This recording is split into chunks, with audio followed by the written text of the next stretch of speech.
We heard something behind us. It was a wreck. Two cars collided on AL-35. That boxes like this are going to save hundreds of lives. Some of these monster trucks here this weekend are going to clear this jump by 20 feet. He says this is one of the weirdest cases he's ever seen. 20 million Americans will print off their brackets right here at work. How many times have you been stung in your life? I still have half a notebook full of questions. But during an impeachment trial, there are no rules. No, really, there's only one page in the Alabama Constitution. As you can see, I'm wearing 2 hats, 2 scarves, 2 pairs of gloves. 60 buildings in the DeKalb-Jackson County area have been destroyed. Well, as you see behind me, Jungle Safari, the petting zoo, they are closing down right now. They're packing up shop, and they're heading back to their farm in Florida until they can get this all figured out. Now, I spoke to the owner, and he tells me that as soon as a grandparent approached him about the alleged abuse, he called the Florence police immediately. You can't have all do something like that. Ain't no way. The last 36 hours have been an emotional roller coaster for Johnny Parker. It started Thursday afternoon when he thought his wife was about to give birth. She called me right before I got to the store to get gas and said that she was cramping real bad. She's going to have to call 911. When Johnny returned home, he found his wife, Anita Parker, covered in blood. Anita said she had a miscarriage and flushed her stillborn baby down the toilet. So they went to the hospital, where Johnny received a confusing bit of news from the doctor. And then they tell me that, she wasn't pregnant, never has been pregnant. Johnny thought for the past 7 months his wife was carrying a baby boy. Sends me pictures of the ultrasound. It's a little boy. I guess she pushed her belly out all the time because it looked like, to me, she was. But it was all a lie. Anita Parker then left the hospital with a relative. Meanwhile, Johnny returned home, where his 8-month-old Chihuahua had mysteriously gone missing. I got to looking for my chihuahua, man. She found it in the garbage. Well, the crazy woman had gutted the dog and used the blood all over my bed and stuff, like she had a miscarriage. Told him she flushed a 7-month-old baby down the toilet. Ain't no way. Anita Parker is in a Lawrence County jail cell. Meanwhile, Johnny Parker hasn't caught a wink of sleep since Wednesday. And it hurts like crap, man, about my dog. I love that dog. I mean. The holidays have arrived for Tim McClendon. He's putting up his Christmas decorations a little early. She said, I want the Christmas tree up. So it started with the Christmas tree. So we put the Christmas tree up. And then she said, I want some lights outside. Okay, we'll put lights up outside. But McClendon's 7-year-old daughter, Kaylee, didn't want to see the traditional red and green. So purple is her favorite color. So this particular week, we're kind of getting some news from the nurses. Hey, we don't know how much time Kaylee has. Kaylee has a brain tumor that doctors have said will eventually take her life. She's been strong the entire time through the whole process. Pokes and prods and tests. While Kaylee has been fighting terminal cancer, it blows me away from the beginning, the support that we've had around us. Her light of hope has spread throughout the entire neighborhood. I think they'll know before they get here. They'll be like, okay, we're on Kaylee Street. I sent a message and said, hey, is there anything we can do?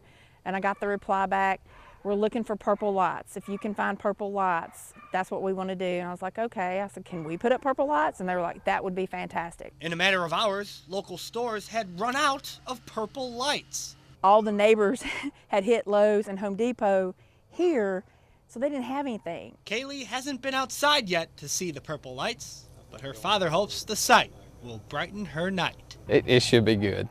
It should be good. She should like it. So I'm going to be pretty excited for her to see it. And give Kaylee the purple Christmas she's always dreamed of.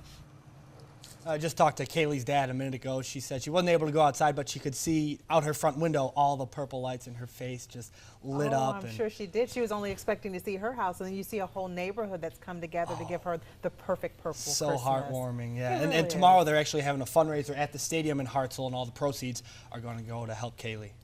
God bless you, Kaylee. Thank you. Thank you, Jay. That's right, Kim. I did a little experiment tonight. I took 2 rides, one in a taxi, one in an Uber. I started at Alabama A&M University and rode to Humphrey's Bar and Grill in downtown Huntsville. Now, the cost and how much time they took might surprise you. We drove to Alabama A&M's campus and requested an Uber. Requesting Uber, starting the stopwatch now. It took the driver, Charles, only 5 minutes to get to our location. All right, are you Charles? Yes. Yep, all right, that's my Uber. It's a 4-mile ride from Alabama A&M to Humphrey's Bar and Grill in downtown Huntsville. Google Maps estimates the trip to take about 10 minutes. Stop. Just under 15 minutes. The cost for the trip was $5.75, which is also the minimum fare for an Uber ride in Huntsville. Once I got back to Alabama A&M, I called a taxi. 20 minutes? Okay, bye. But the taxi took a little longer than 20 minutes. I'm headed to Humphrey's downtown. I hadn't even begun my ride yet, and Uber was already faster, and not even halfway to my destination when my fare exceeded $5.75. Total time, 35 minutes.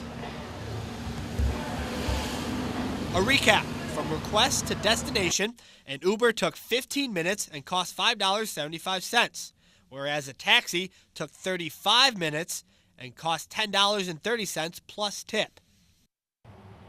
Now, different times of day, different days of the week could affect availability, rates, and time of travel, but those numbers certainly speak for themselves. Reporting live in Huntsville, Jake Berent, WAFF 48 News.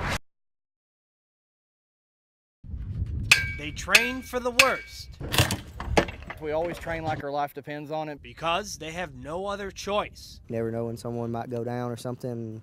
I may be the only one there to go in and get them. Words to live by for the Mickey, Tennessee Volunteer Fire Department. Not used to having the extra 40, 50 pounds on my back and all this gear on. It makes it more tough, but it's a good workout and I really enjoy it. He'd love to go beyond what everybody think he can do. I'm Jay Poindexter. I'm from Mickey Fire Department and I'm the communications officer. I was born with spina bifida. Jay have never been one that would slow down. There's a lot that I can do. I could just show you better than tell you. And all the guys were like, wow. We have guys that complain about racking hose because it's a strenuous activity, and this guy's sitting here wanting to do it at heart and show everybody he can do it. Good to see you. Jay's father, Buddy, is also a firefighter in Mickey, but Jay didn't want to be a firefighter just to follow in his dad's footsteps. In fact, No, I got in and called him. It's just always been something that I've kind of had a passion about. If he can do it, we know anybody can, and it's hands down gives us so much motivation to be better at what we do because his heart's in it. if he ever does get the call to rush into a burning building, Jay Poindexter will be ready. I think the more training you have, the better you are. If you don't train, you're not going to be any good.